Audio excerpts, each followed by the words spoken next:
First contact with the wrong species. The crystal spires of the Serenity Coalition's capital ship, Harmony's Dream, gleamed softly in the void between stars.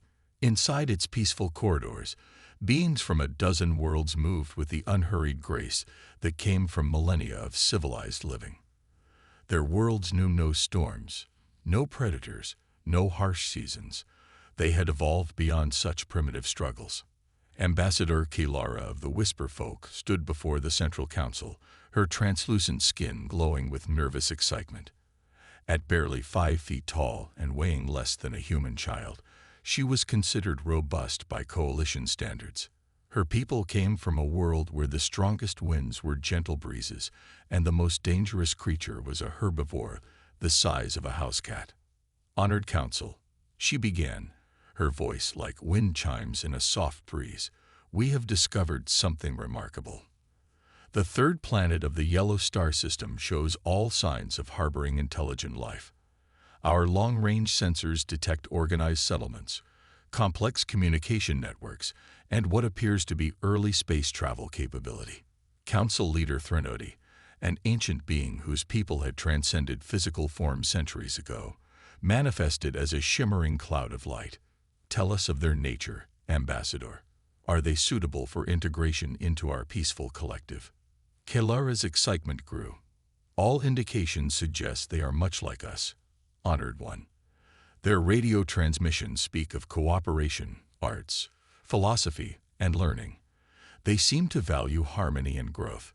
Their planet appears to be a garden world, much like our own homeworlds were before we perfected them.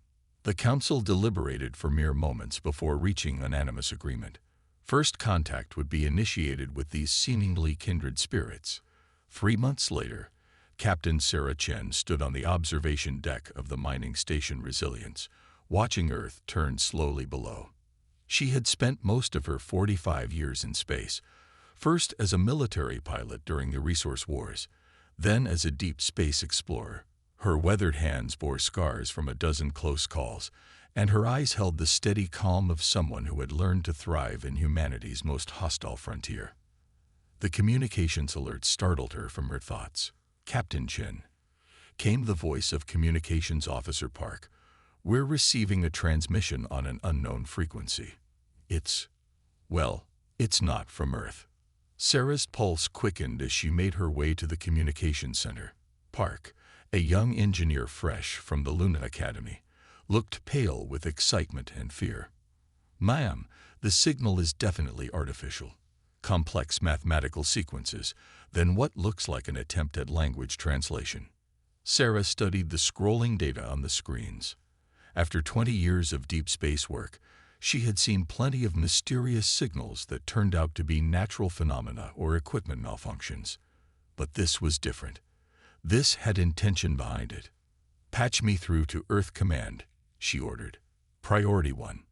Within hours, the Resilience had become the center of humanity's first confirmed contact with alien intelligence.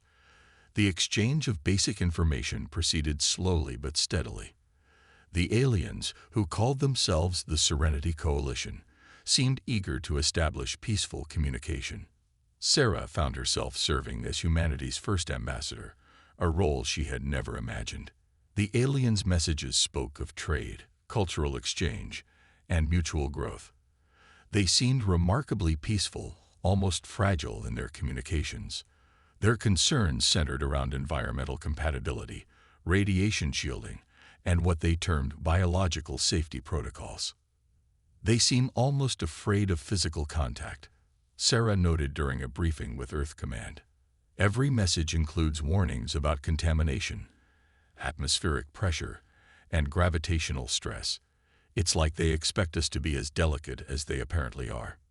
Dr. James Wright, Earth's lead xenobiologist participating via quantum link, frowned at the data. Captain, I'm seeing some concerning patterns here. Their physiological requirements suggest they evolved in extremely stable, protected environments. Low gravity, minimal atmospheric pressure, consistent temperatures. If I didn't know better, I'd say they think we come from a world like theirs. The truth of Dr. Wright's observation became clear when the Coalition's diplomatic vessel Serenity's Grace arrived in Earth orbit.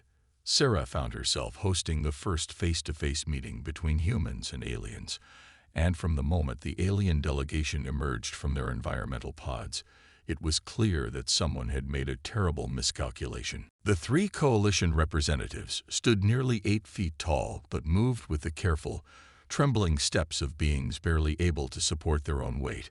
Their leader, Ambassador Kilara, wore what could only be described as a full environmental suit, despite being inside the station's pressurized environment.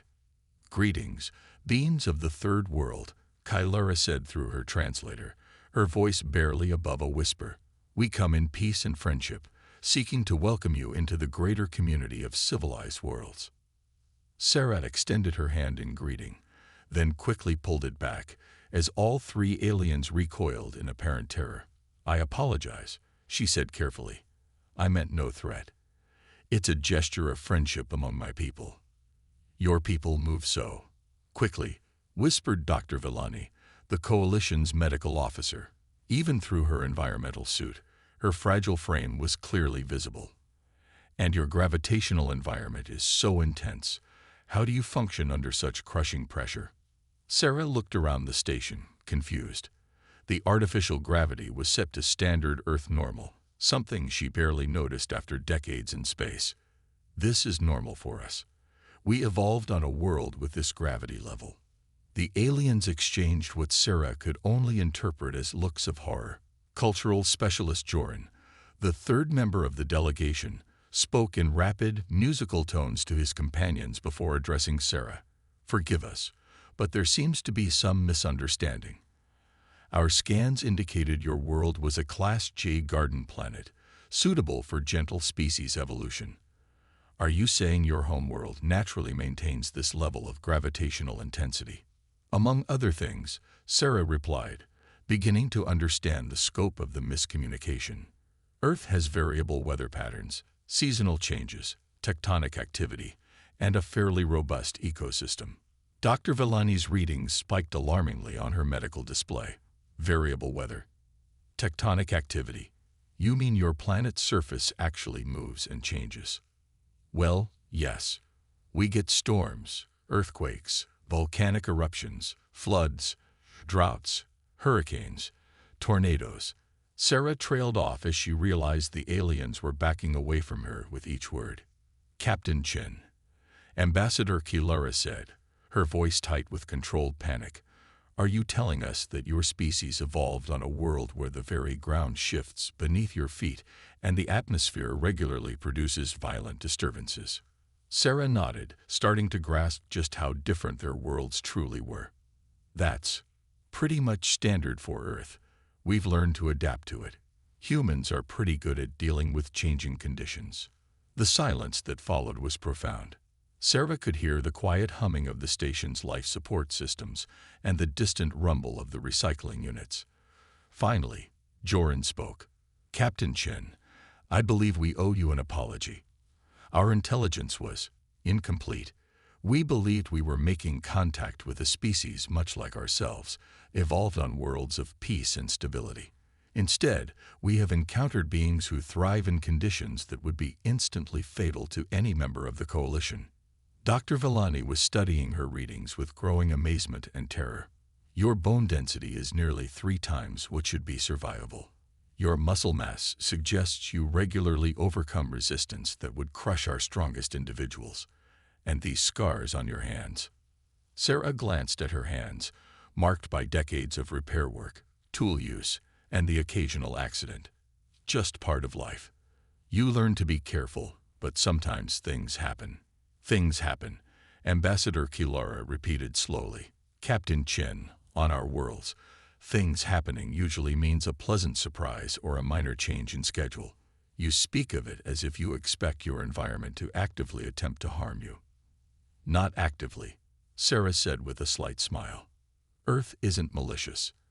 It's just challenging. Storms happen, equipment fails, accidents occur. You learn to deal with it or you don't survive long enough to have children." The 3 aliens huddled together in rapid conversation, their musical language taking on urgent, frightened tones. When they separated, Ambassador Kilora approached Sarah with obvious reluctance. "Captain Chen, we must contact our leadership immediately. I fear we have made a grave error in classification.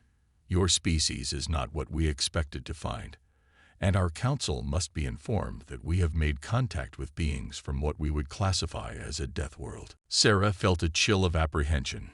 Death world? Is that how you see Earth?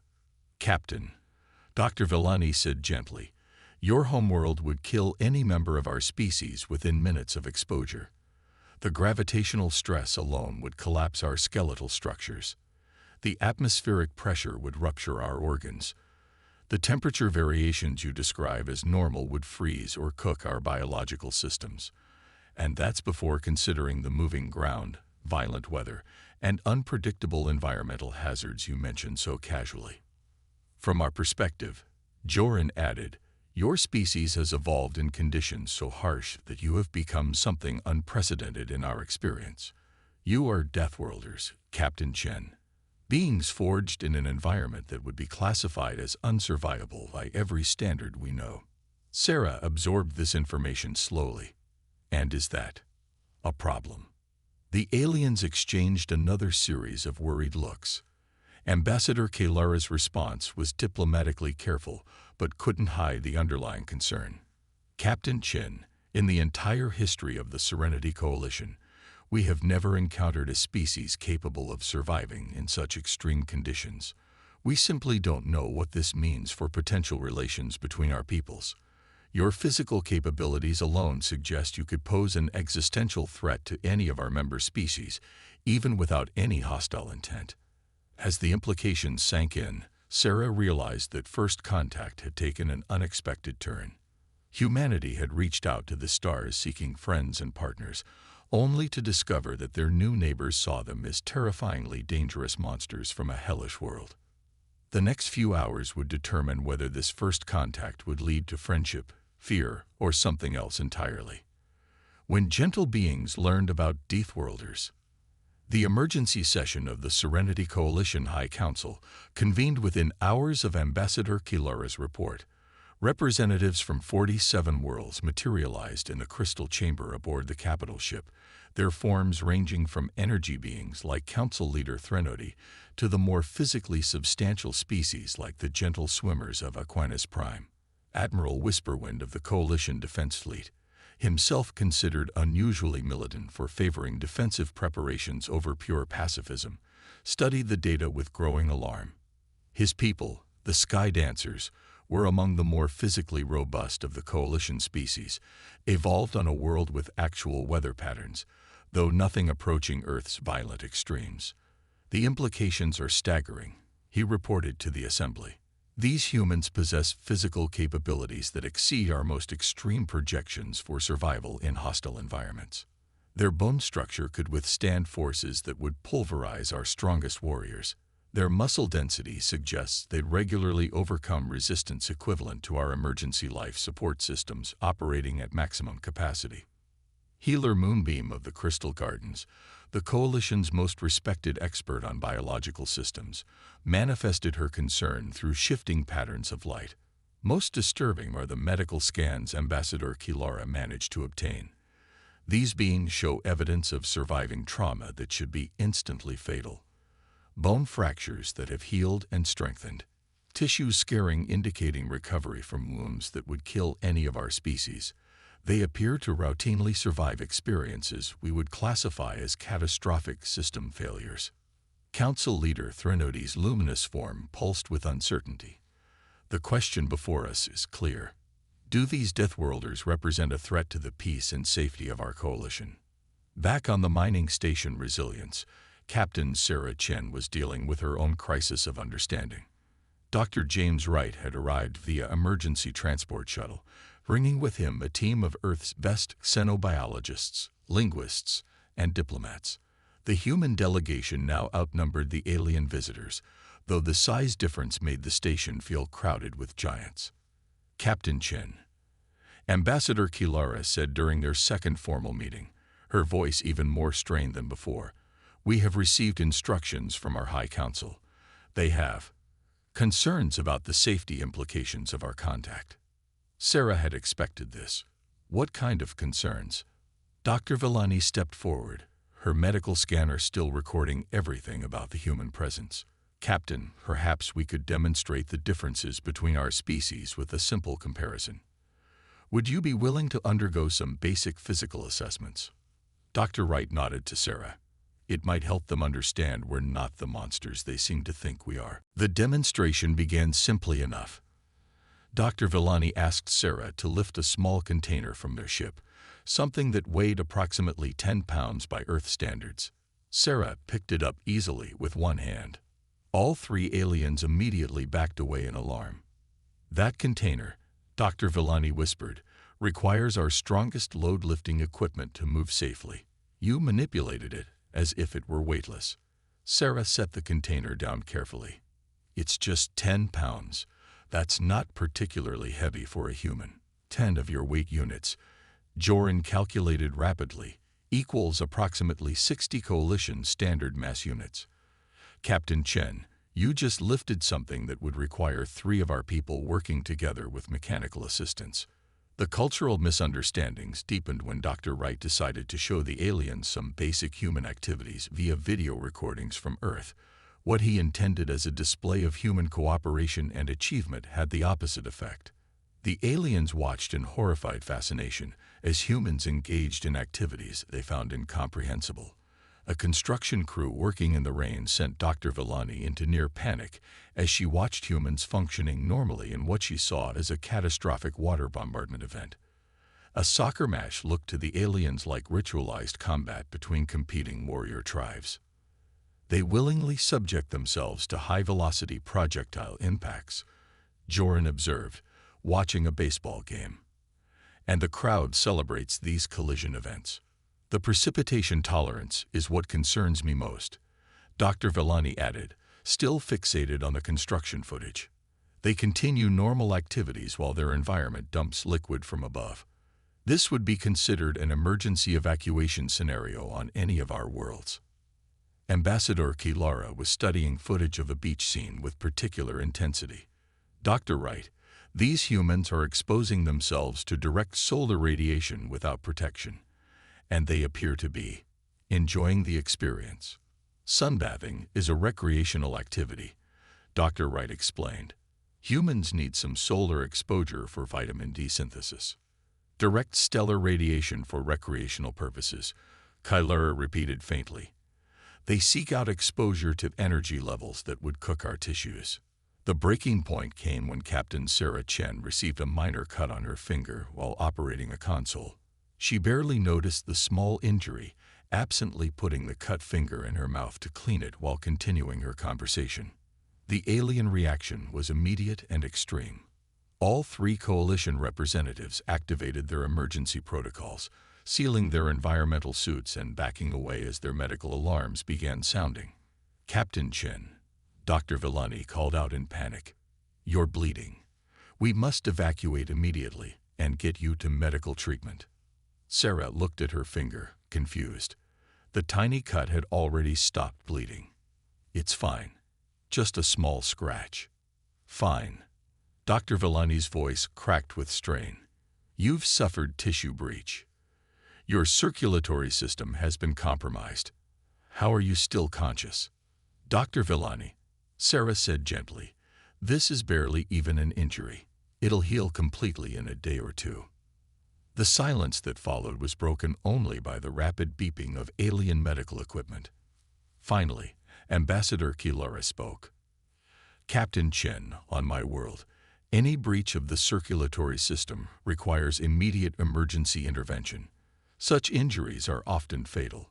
You are telling us that your body will simply repair itself. Dr. Wright stepped forward to explain. Human bodies are designed for rapid healing from minor injuries. We have sophisticated immune systems, clotting factors, and cellular regeneration capabilities. Small cuts like this are completely routine. Cellular regeneration. Dr. Villani whispered, your species can regrow damaged tissue. Within limits, Dr. Wright confirmed. Broken bones heal stronger than before. Cuts seal and regenerate. Even some organ damage can be recovered from with proper treatment. The aliens huddled together for another urgent consultation. When they emerged, Ambassador Kalara's manner had changed completely. Gone was the diplomatic courtesy.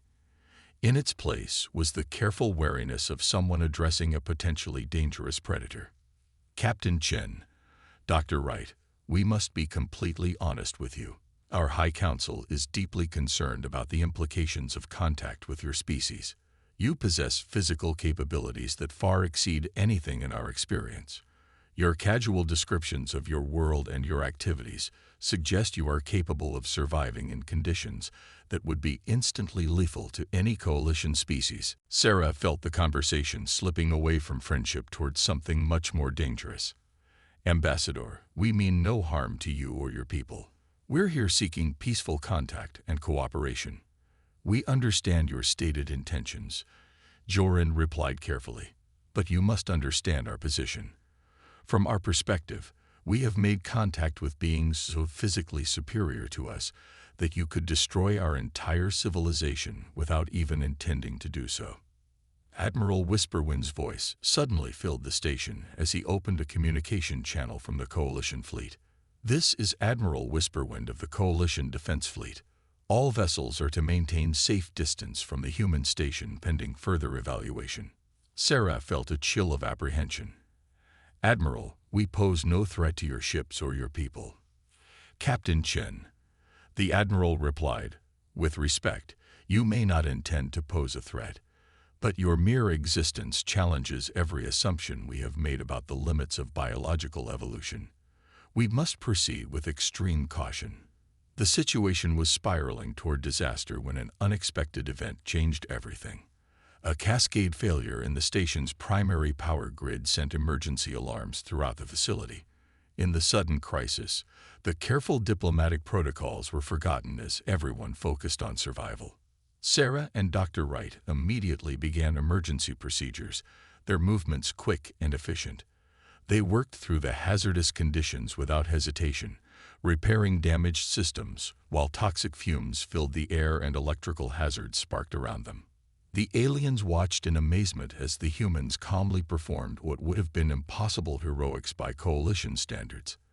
When the crisis passed and normal power was restored, the station fell silent except for the quiet hum of restored life support systems. Ambassador Kalara was the first to speak. Captain Chen, what we just witnessed was remarkable. You functioned normally in conditions that would have killed any of us instantly. The toxic atmosphere, the electrical dangers, the physical stress of emergency repairs, you treated it as routine. Sarah wiped sweat from her forehead, leaving a small smudge of grease. When systems fail, you fix them. That's how we survive. That's how we've always survived. We begin to understand. Dr. Villani said slowly, your species was forged in an environment so harsh that what we consider impossible challenges are simply part of your daily existence. You don't possess these capabilities because you are aggressive or warlike. You possess them because your world demanded them for survival. Joran nodded thoughtfully. You are not monsters, Captain Chen. You are survivors of a caliber we had never imagined possible. Council Leader Threnodi's voice suddenly filled the station as he opened a direct communication channel. Captain Chen, I have been monitoring this exchange. I believe we owe your species an apology and an explanation. Sarah looked up at the communication display. Council Leader, we're honored by your attention. The honor is ours, Captain. We approached your world believing we would find gentle beings like ourselves, suitable for integration into our peaceful coalition. Instead, we have discovered something far more remarkable. We have found a species that embodies the ultimate triumph of life over adversity. Your worlds forged you in fires we cannot even comprehend. Admiral Whisperwind added, his tone now filled with respect rather than fear. You have achieved something we thought impossible, not through conquest or aggression, but through adaptation and perseverance. Ambassador Kalara stepped closer to Sarah, though still maintaining a respectful distance. Captain Chen, The coalition would be honored to establish relations with humanity, though perhaps not in the way we originally envisioned. We cannot offer you the same partnership we share among ourselves, as we are simply too different. But we can offer you something perhaps more valuable: our profound respect and our commitment to learning from your remarkable example. Sarah felt the tension in the room shift from fear to something approaching wonder. What does that mean for our peoples, Ambassador? It means, Council Leader Threnody replied, that the Serenity Coalition has just discovered that the universe is far more amazing than we ever imagined. You have shown us that life can thrive in conditions we thought impossible, that intelligence can emerge from chaos, and that strength can coexist with compassion. Dr. Wright smiled as he realized the implications. We're not joining your coalition as junior partners. We're teaching you that there are other ways to be strong. Exactly, Ambassador Kilara confirmed. We came seeking neighbors. Instead, we found teachers. The universe just became a far more interesting place. As the alien delegation prepared to return to their fleet, Sarah reflected on the unexpected turn their first contact had taken. Humanity had reached for the stars seeking friendship among equals, only to discover they were something unique in the galaxy. Survivors of a world so harsh it had forged them into legends. The stars suddenly seemed less lonely, filled not just with friends, but with students eager to learn what it meant to be truly, remarkably human. The galaxy was about to discover that Deathworlders didn't just survive. They thrived. And now, they were ready to share that strength with anyone willing to learn.